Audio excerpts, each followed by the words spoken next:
Hey guys, welcome to another GameXplain discussion. I'm your host, Andre Seegers, and this time we're joined by Neal from Nintendo World Report and Shesez from Boundary Break to discuss our in-depth thoughts on Star Fox 2. So let's get started. Alright guys, so we've been playing Star Fox 2 for a little while. Actually, in your case, Shesez, I think maybe just a couple of days, but it sounds like you've gone pretty far in the game already. Oh yeah, cannot put it down.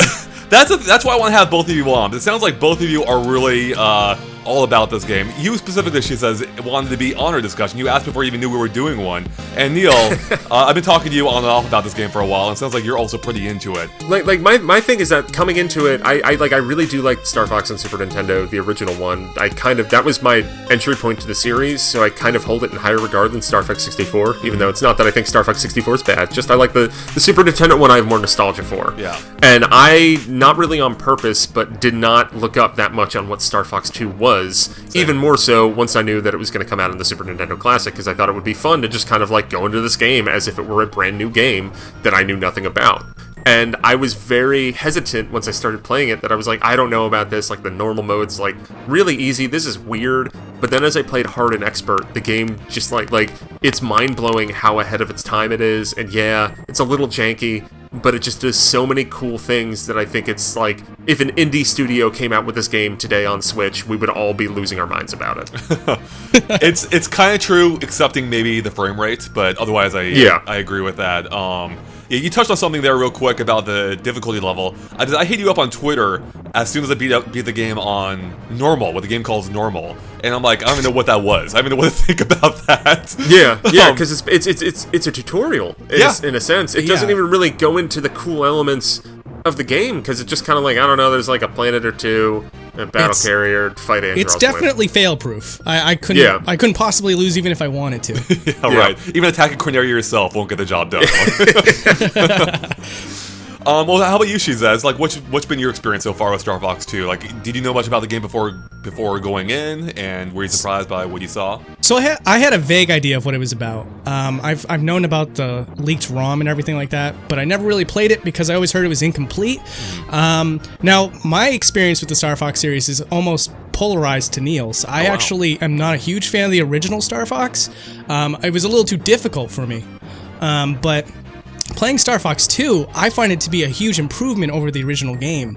Now, I wouldn't say it's better than Star Fox 64, but man, it's an incredible Super Nintendo game. And I actually, you mentioned the frame rate a moment ago, Andre, but does it seem a little bit better in the frame rate department than the original game? Because I kind of recall the original game having an even worse frame rate. So I think it does, but you might technically know more, Andre.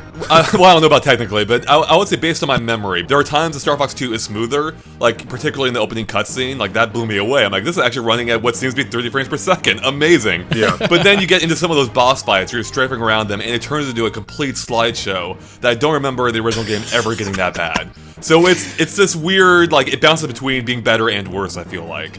And I feel like Star Fox 2 plays to the strengths of the game by having those smaller, like, skirmishes as opposed to bigger levels, because if you think about it, when you're struggling with having 3D polygons on the Super Nintendo, if you have it where you're like, alright, just fight 3 fighters, then you're out of this mission. Like, that makes sense, because then it kind of keeps it manageable. Right. It is when things get really busy. I think of going into the battle cruisers, like those segments before, when you're in outer space, like, that's when I'd always see a lot of chugging.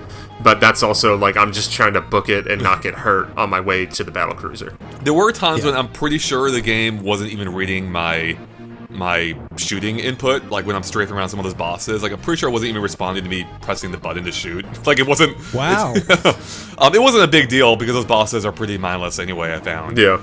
Just strafe and fire. It's funny because with me, like, I played a lot of the original game leading up to this release, and that frame rate is consistently low.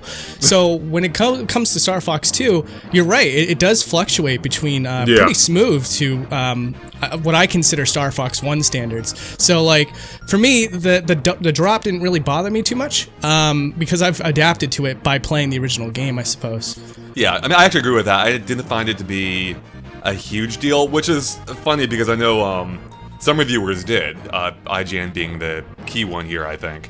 And it is interesting to, it kind of depends on your mindset going into the game, right? Like, if this were a frame rate for any modern game, it would be destroyed.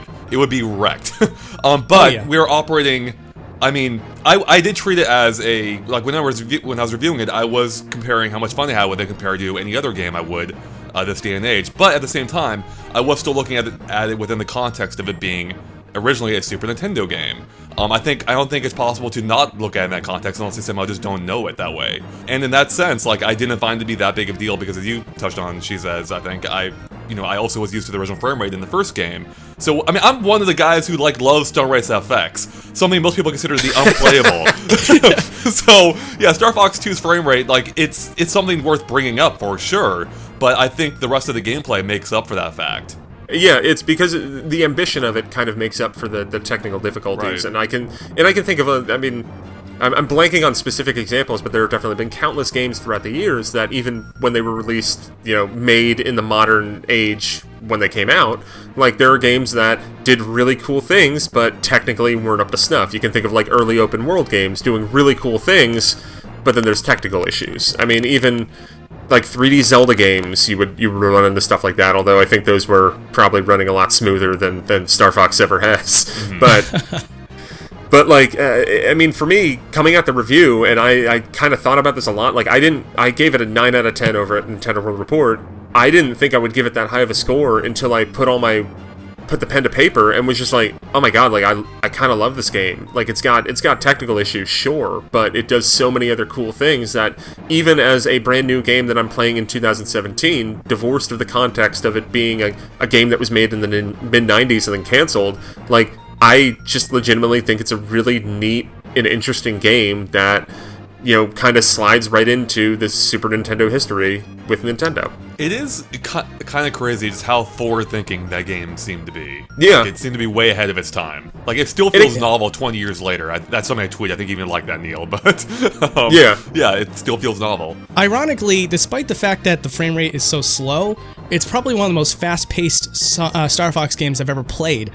It's the whole concept of the game is to be working fast and getting through things as quickly as possible. So these really light skirmishes that you get yourself into over and over again are perfect. They're complementary because you find yourself you have to do it as quickly as possible anyway. So now all of a sudden the challenge is not this long, rewarding flight path like in a traditional Star Fox game, but rather actually eliminating everything as quickly as possible and improving yourself as a skilled pilot and tactician. It's so fun and frantic. Like, that's what I love about, like, I'll have those moments where I'm like, all right, now I need to get down Pigma as quickly as I can because I got to double back, I got to get at this missile, and then after that, I'll hopefully have some time before more ammo comes out and I can go take down this planet, liberate that. Then I can warp there and then get ready for the mid-boss from Andros. Like, there's just a lot of things that you need to be aware of that I've never really felt that way in a Star Fox game. Even Command, which is a game that I really want to revisit because I didn't like it as much when I played it close to when it came out.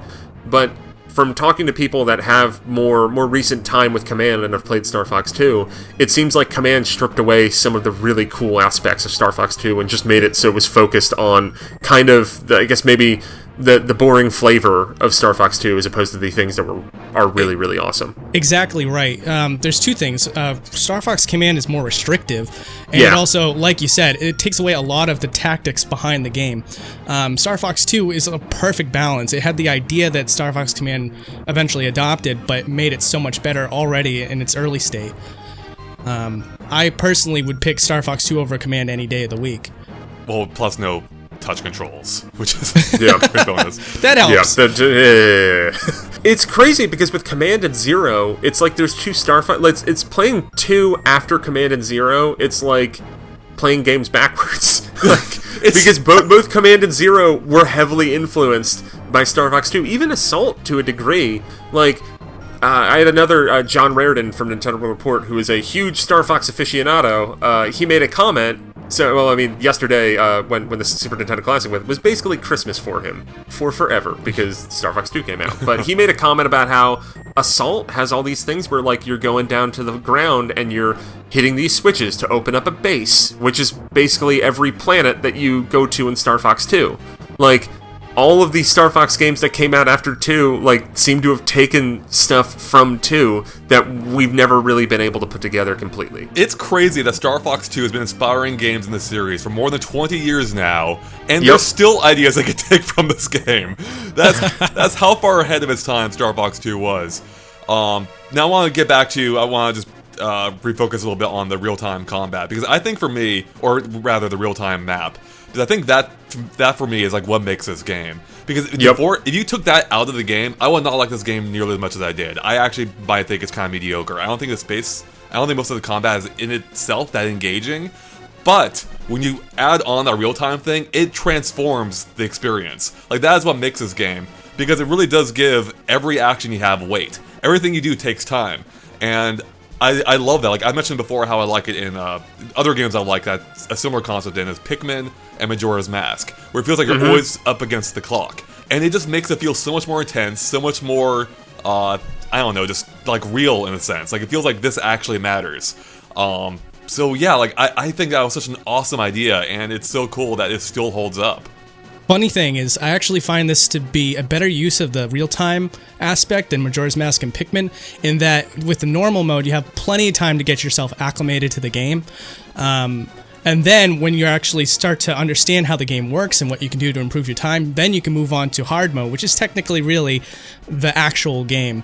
And the game also rewards you too. Like, you know, with normal mode, you have a very limited set of planets that you can explore. But once you move on to hard mode, it opens up a whole bunch of other planets with their own unique aspects to them. Like, what was the name of the water planet there? Fortuna. But Fortuna, man, I was not expecting that to be so drastically different from the other planets. And the music, the music on Fortuna and Meteor are banger tracks in this game. The music in general is amazing. Yeah. I mean, that's one of the things that I love about the first Star Fox on Super Nintendo is the soundtrack is incredible, and this is the only other game in the series that kind of still has that like weird techno-y vibe. That's interesting. I'm gonna have to disagree with that. I love the soundtrack in the original. This one's not doing anything for me, except for the title theme. The rest I found completely forgettable and didn't evoke anything from the original game. It didn't sound nearly as punchy or.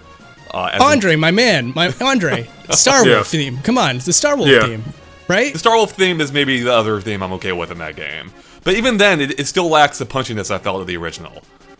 Yeah, like, I mean, I think Star Fox on Super Nintendo, that soundtrack is one of the best ones, or one of my personal favorites in all of video games. And I don't know if 2 goes to that same level, but to me, it evokes a lot of the similar feelings. And like I said, Meteor and Fortuna, go check those tracks out. They're real good. Because they also have the differences between when you're on the outside of the planet and then inside, where kind of like, it's a little more broader and like, I guess like, adventurous when you're outside, and then it kind of like focuses when you get inside the base.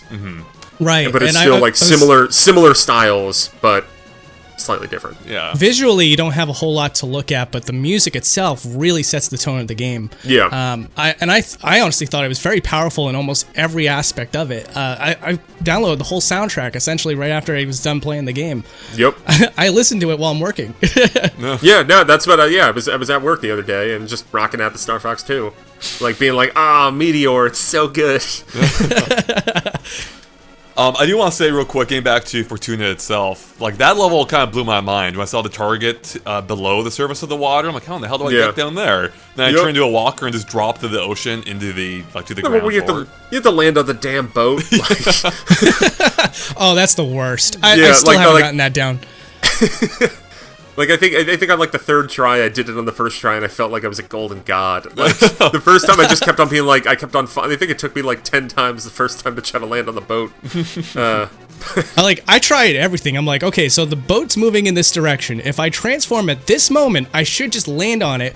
But no, the boat moves too fast, and I end up, like, I'm, like, halfway on the boat, but since I'm in the middle of transforming, the boat seems to just take off without me. I'm like, come back! That's where I'll rag on the frame rate and technical choppiness with that too, is that there's like a slight enough delay in transforming from the ship to the walker that timing that boat drop is really hard because it's not instantaneous. And it's not instantaneous because like you'll press the button, wait a second, and then it'll start the transformation. Well, speaking of switches, I know this is something you've probably experienced, Neal, but I don't think you have, Shesez. I was surprised how much the gameplay changes per difficulty. We already talked about how normal is a bit of a misnomer, because I really is a tutorial. I think the game... Yeah, call it beginner, easy, tutorial, something like that. Yeah, I think it's going to throw a lot of people off, because that game, or that mode does not give a good example of the game, in my opinion. Yeah, and I think it skews perspectives, too. Like, it's been telling that a lot of the people that have kind of ragged on this game a whole lot are just kind of treat, like, normal as the base difficulty, and I think the naming of that difficulty hurts it. I agree. I think if hard were, like, regular or normal or something... I think that it would change a lot of the context of this game and how people view it. Yeah, I mean, it does make you wonder, like, how, you know, if there were any reviewers who only played it on normal, you know, I could absolutely see why they didn't like the game. But yeah, who knows? Anyways, but yeah, I was surprised by how much the game changed, because not only are they throwing way more things at you, forcing you to be even more strategic, but they actually add new elements to the game, whether it's new enemies in these bases, or even changing how the switches work. Because normally you just had to land on a switch, but in expert mode, you have to push them, or you have to play like the these slot machine. Games. Yeah, what's up with it? Like it took me way too long on one of those, like that. It's just making a mockery of the clock at that point. yeah. Like there was like I was like making really good time in expert, and then got to one of those roulette switches, and it took me like 30 seconds of in-game time to get that, and like to finish that area. And I was like, get out! Like Corneria's just on fire, and I'm like, no. Yeah, some of the things that I'm learning is like, oh, okay, well, here's the things that I need to improve on as a player. Me personally, I'm terrible with the dogfights with Star Wolf. Mm-hmm. Awful. They're really hard. They really eat up the time. So like every time I have to do that, I groan to myself, because I'm like, oh, I'll just throw bombs at them, because if I don't, I'm gonna waste so much time on that clock. Otherwise, every other aspect, whether it be visiting the planets or taking down one of the gunships, I do fine. In fact, I've learned ways of improving my performance by like knowing when to switch between the R-Wing and the Walker, because you could just switch to the Walker anytime you want, but it's slower. So if you're willing to take the risk and dodge all these obstacles with the R-Wing, you end up saving more time, which again, these are things that most games don't really, expect of you. They don't really reward you for it as much. Right. Yeah. No, you're totally right. Like, it's fun, like, flying around the bases as an R-Wing trying to save time. Although I did notice, by the way, if you're inside the base as an R-Wing, it doesn't matter if you hit a wall or not. It doesn't do any damage. Maybe it doesn't expert. I haven't checked that. But yeah, you can just smash into the walls as much as you want. And yeah. But also, I ran into one by mistake. I'm like, oh, that didn't do anything. And the one thing with the Star Wolf fights, too, is that in the beta that leaked, there was lock-on. So you would do the charge shot, and it would lock on to Wolf, or like Star Wolf when you're in space, or any enemy in space. And that makes those Star Wolf battles go from like challenging to like freaking impossible almost, because you like having that lock on. Like I haven't played the beta at all, but I like that's one of the things is that like I'm having these charge shots, and I have to like make sure I'm basically like it's like hitting the Death Star at the end of A New Hope, right. Where I'm like trying to like stay on target, and then firing, and then missing Pigma, and then he hits me with a missile. Honestly, Neal, that breaks my heart, man, because I wish that I had the lock on. That's the one thing that I was like, I'm missing it so much here, because you have to have pinpoint accuracy with the charge shot, and it's almost necessary at a point, because like it takes away half the health if you land the charge shot, but like next to nothing if you just use the regular lasers. Yeah, so I looked up what the breakdown was, or at least this was from the beta, because as I was trying to get my way through expert, I was like, all right, what strats are out there already that I can use to help me out here, because expert mode's real hard. The charge shot does, I think, 10 times what your normal blaster does. Yeah, it's absurd. Which is why I think if they kept the lock-in, they would have had to rebalance that, because that would make Star Wolf a complete pushover, whereas now he's a major they're a major factor. Especially too, I love how you can be engaged in a mission, like shooting down missiles, and Star Wolf can just show up. Like if he's close to you on the map, oh, here he is, great, I gotta deal with something else now. It's so good. Like, oh man, and like once again, those dogfights, I had a lot of flashbacks to what Zero did with those dogfights. Yeah, I'm also one of the few people that actually like Zero too. So I love Zero. Yeah, okay, so we're part of the 10 that like Sweet. I feel like Zero buffered me for this experience. I really enjoyed the walker in Zero. So when, now that I'm reintroduced to it in a primitive form on Star Fox 2, I'm like, yes, bring back the walker. Yep. So here's a question, actually. Do you think you appreciate Star Fox 2 more now than you would have had it come out, or vice versa? Oh, absolutely. First now? of all, for sure more now, because like when I was a little kid, I hated tactics. I hated time limits. Pikmin and Majora's Mask when I was younger, like, would just stress me out. When I first played both of them, like I didn't actually beat Majora's Mask until Majora's Mask 3D, and I absolutely devoured Majora's Mask 3D, and it's probably my favorite Zelda game now. It's a good game, yeah. Because the time element would really freak me out when I was younger, and then I guess I kind of got more patient and more of a fan of strategy and stuff like that. And Pikmin was the same way, that like when I first played Pikmin, it would just like I'd want to do everything perfectly because I'm like, oh, I need to be efficient. And then finally, around when Pikmin 2 came out, I went back to it and just kind of like enjoyed it for what it was, as opposed to stressing about time as much. And that's kind of, whereas I want to get the best time I can, it's also like you have more time than you think in those games generally. Right. The one thing with Star Fox 2 that I keep on thinking about, as far as like context of what is originally, I'm mad that it didn't come out in 1996, and I completely understand why Nintendo didn't do it. Like, just imagine if this game came out in like May of 1996, right before the N64 came out. Like, one, it would have gotten slaughtered, and then two, when Star Fox 64 came out, it would be really confusing, because Star Fox 64 is, for better or worse, just like the original Super Nintendo Star Fox remade. It's a step back from Star Fox 2. Yeah, like it would have, like Nintendo, I think, made the right decision in canceling this and focusing on Star Fox 64. I think it was probably the best decision in the short term for them. Long term, I think that decision kind of put Star Fox as a series in a rut that they can't really get out of, because the first two games were essentially the same. Like at this point, and I commented on it when Zero came out.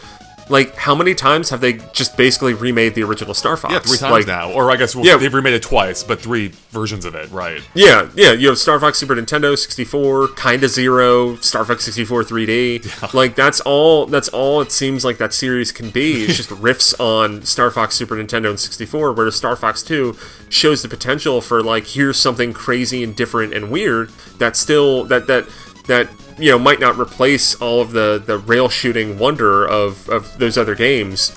You're kind of... But offers a different perspective on it in a way that I think would have expanded the series more. It's interesting, the timing of all this is interesting, I think, because before it came out, I was going to make a video, I didn't end up doing it, about how Star Fox 2 is a little bit like Sega Sonic Mania. Now, after playing the game, I don't feel quite as strongly, but I think the core concept is kind of there, a game that kind of takes the series back to its roots in some ways. Obviously, mostly aesthetically in this case. The gameplay itself is quite different from the original, but I still think the idea is there, like a game that kind of like goes back to what it was and makes people excited for the series again.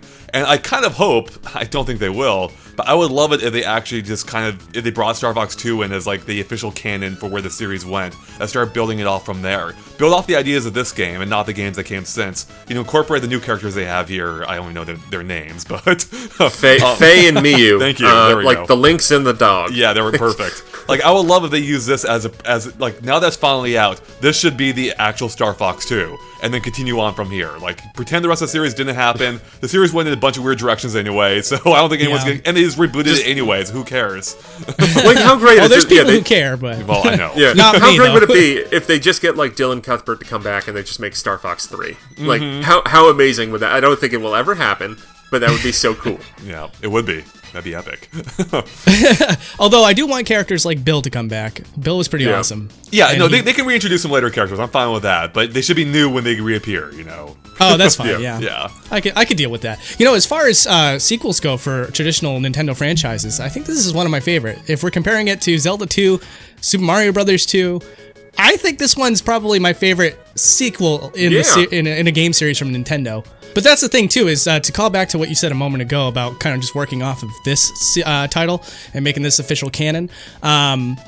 Same thing with gameplay, though. If this took off, like, extraordinarily well, I kind of would have been worried about what the future series of Star Fox would have been, because I do like my on-rails Star Fox games, but I do like this game in particular more than the original Star Fox, because it does better things with the limited technology that it had at the time. But I find Star Fox 1 to be more ambitious and kind of, for me, to have an unpolished concept of what the series was to become. And so when future sequels came out, like Star Fox 64 and Star Fox Zero, I appreciate those ones a heck of a lot more than something like Star Fox Command, which was influenced by Star Fox 2. And had Star Fox 2 been the huge hit that Nintendo wanted it to be, could have been many sequels in the future. Well, that kind of raises the question of, where do you think Star Fox should go from here? They've experimented a lot with the series over the years. We touched on right now making a direct sequel to 2 potentially, but what would that even look like? Do they follow in the template of 2 and build off of that with a real-time map system? Or do you think they should go back to what they've been doing with like the rail-based shooters? What do you think? Any ideas for how they can keep the series relevant now? Mix the worlds together. Like that's what I want, and they kind of did that with Zero. I mean, Zero has its own reasons for not succeeding as well. I mean, I dug the controls, but I understand why a lot of well, I mean, the reasons because the controls, and then it was on Wii U. That's the reality of it. But like Zero kind of did do that, where they married some of the aspects that we now know came from Star Fox 2 and still had rail shooter sequences. And while I do wish like you could do something with this real-time map, like that would be that's the element that I want to see back in games, whether it's Star Fox or some indie developer running off with it or something. I mean, that's mostly what I'd want to see, although my sad, realistic answer is I don't think we're going to see a new Star Fox game for a while. God, I know. I mean, you're probably right, but I really hope that, like, the level of excitement we saw when they announced Star Fox 2, like, I hope Nintendo takes that as a sign that people do want more of these, more of the series, just good versions of it. So what Neal said, I want to touch upon that too, was combining the two together would be incredible. So one of the things that I complain about most with Star Fox Zero is that I find it too short.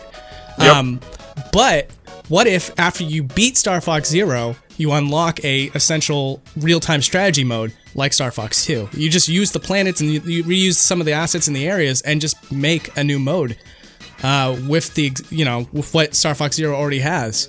Yeah, that'd be really awesome. Cool. That would be an amazing like DLC update, right? Change the game through. Make it happen, Nintendo. Yeah.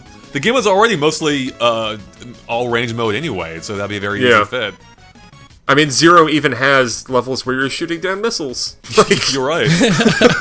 Actually, you know what? Another thing I appreciate Star Fox 2 for is it finally gave me context for why you just can't fly straight to Venom and kill Andross. Like, they're actually trying to attack, Corneria, so I have to stop the missiles first. So I appreciated that.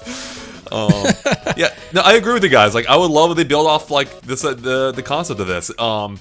And there's another shooting game or another flight-based game that I go back to that I would love if Nintendo took some inspiration from, and that was Crimson Skies on the Xbox. Oh yeah, I love the hell out of that game. That's coming out for Xbox One soon, isn't it? It is. It's coming. That's right. It's released soon. So I might have to pick up an Xbox One just for that game. I love the hell out of that game. Well, I'll take your recommendation. I'll check it out. It's really cool.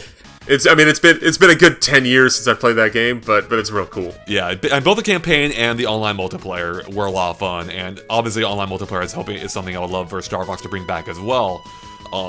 But I think that is a game that they could take some ideas from. Like that game also is an all range mode. I'm calling it now for every game apparently, but it had all range mode missions. But it did a really great job of it had a great feel to it where you're dodging. You're dogfighting, but also you're like flying between buildings and cities, which felt like a little bit like Star Fox at times. So I would love if Nintendo took some ideas from that game and incorporated in the next one with the whole real-time thing added on top as well. That could be amazing. Yeah, I mean, like online co-op is something that I've wanted in a Star Fox game for years. That'd be great. You're going in with a team on like every mission. So like, how great would it be if you just had you and 3 friends? Each playing or one of the people from Star Fox, or even if you do it, like, I mean, Star Fox 2 has it where it's you and a wingman. Like, even if it was just a 2-player co-op game, like, that would be awesome. Yeah. And bring back competitive multiplayer. Like, that would also be great.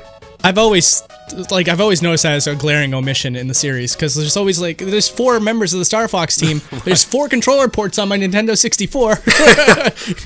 I think you know where I'm going with this. Yep. But yeah, I know it's probably just technical limitations or something, but it just makes so much sense. It needs to happen at least at some point in my life where we get a 4-player co-op Star Fox game. I mean, if Star Fox ever comes to Switch, they have to do it, because you have to have some 2-player mode, because it's like the Switch mandate, it seems. It's the point of the system, in a way. Yeah.